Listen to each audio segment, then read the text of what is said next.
You either use the internet for fun or you use the internet to grow. You're here to grow. Welcome to TRS Clips. Why don't you share the most impactful experience? Oh, there have been many. And I also feel that when you read a lot of the so-called scriptures in Hinduism, and I've had to go through all the Vedas, the Upanishads, the Purans, sometimes your intuition, and I also practice a certain amount of pranayam. And at that time, I was doing more pranayam, the incident I'm talking about.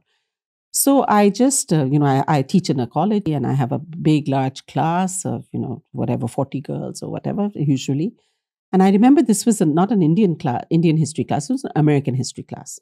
And, I had to finish the syllabus, so I was in a hurry. I enter the room and I can't tell you what happened to me, Ranveer. I just there was this darkness. And I tried to open my mouth and I remember I was going to talk about a certain president in America and words wouldn't come out. This has never happened to me. I said, no, what's going on? What's going on? I'm looking around at the students and finally I said, what's going on? So they said, nothing, ma'am. I said, no, something's wrong with this class. Why am I not being able to speak? I actually said that to the students. It was early in the morning. And then one girl ran out of the class crying. So I said, what's with her? So they said, ma'am, her boyfriend, it was Valentine's Day yesterday and he gave her a hard time. So she went. I said, okay, now let me teach. I'm not interested in all that. I tried to teach again. My voice would not come out. My words would not come out. Finally, I just put down my register and I just started looking at each and every girl. And finally, there was a girl right at the end. Her head was down. I won't take her name. She's well known today. I just looked at her and I said, look at me. And I said, why is your head down? Look at me. She looked at me and her eyes had complete devastation in them. I cannot even describe what her eyes had in them. All I said was, being a practical person myself, I said, leave my room, go down to the canteen. Please have a cup of tea or coffee. Just leave my room.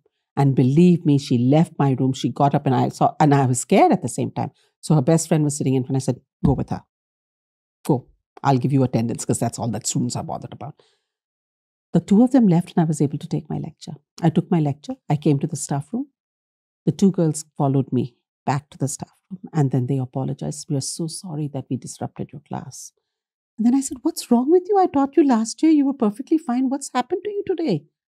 Then she said, tell her. The other friend started nudging her. Tell ma'am, you have to tell her. She said, ma'am, the moment you told me to look up, I was just wondering how I'm going to commit suicide.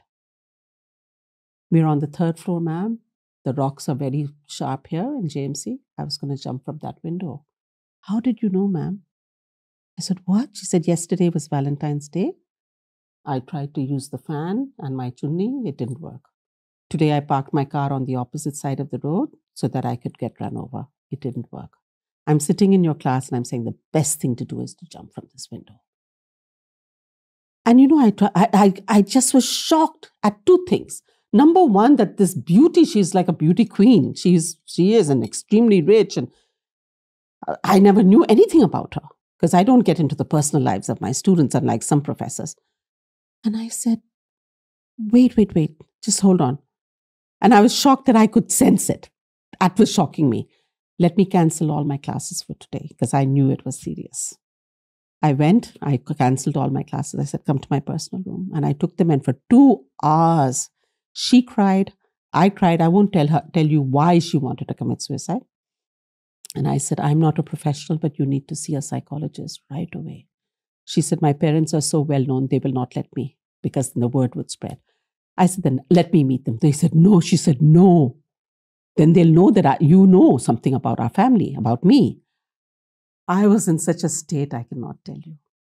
But finally, she did, better sense prevailed. She did see a psychologist and a psychiatrist, and she cured herself completely. She's a very successful person today. This was many, many years ago.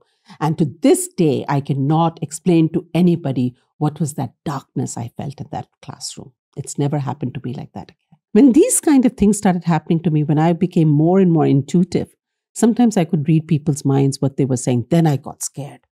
My God, what's happening to me? And my husband used to keep saying, be careful, you're just becoming like one of those Matajis and all. Yeah. Because we're an ordinary married couple. And he said, watch it. I'm called Neelam at home. Watch it, Neelam. What's happening to you? Because I was going to London and I said, what if there's bombing, in 2005. And he said, "Are you mad? You've gone and stayed in Oxford and you've gone to London and you're so familiar with..." I said, "You know, the tube stations at night before sleeping." I'm so glad I told my husband. Nobody would believe me. I go to London. I have to give lectures in Oxford. I give one. I'm uneasy the whole time, especially in the tube stations. Finally, I just told Oxford University, I can't give the second lecture. Why? I said, "No, I'm not feeling too well. I need to go back home." I come back home and the bombings take place. And you would have been a part of I it. was, because it was on that route that I used to take. And to save a few pounds, I used to go early in the morning, like before 9 if you go. I used to set out. I had to go to the British Library. I used to go to, visit the British Museum. One of the bombings took place in a bus on that trail that I used to walk on to go to the British Library. One of them took place in one of the stations that I used to go to. And I used to feel this uneasiness when I was there. And I was just so uneasy. And everybody was so shocked because England happens to be one of my favorite countries to visit. I love Oxford University. I've stayed there and I just, gave lectures there. I just said, "I'll be back." I told them, they said, "Well, the flyers are out and everybody's coming to hear your lecture on the Saundarya Lahari." I said, "I'll be back." And I went back and I never felt an uneasiness or anything at all. So, these things happen. And how do they happen? Okay, call it coincidence. But why did I say bombing specifically? Why did I say in London to my husband?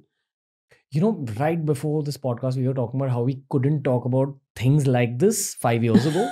And the internet has changed and now we can talk publicly about things like intuition. I also feel that the internet widely accepts that the concept of intuition exists, having a sixth sense exists. Yes. My question to you is, other than meditation, what else improves it? Like, I've seen that meditation improves it. Now I don't know whether that is because your inner world gets so stilled out that you're able to recognize patterns much more easily. Or there's a deeper layer which can't be explained. But Ranveer, it's not that easy. Sometimes it's very, very scary to be intuitive. It's very scary. I mean, somebody gifted me tarot cards.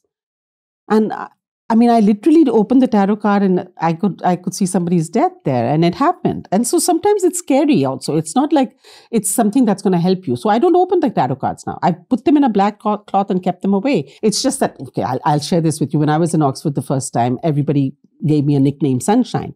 And we were at a party, one of my farewell parties, and they took out these tarot cards. And I've never read tarot cards or anything. And they said, "Nilima, ask a question and choose a card." And I opened the first card I opened, it's the sun. And they said, "My God, we've been calling you Sunshine and you opened the sun." And they just gifted it to me. So looking at books, I tried playfully with my son, with his friends. I would, sometimes read the tarot and it would all come true, and it was scary. New clips released at the same time that a podcast releases. This is TRS Clips. Make sure you subscribe.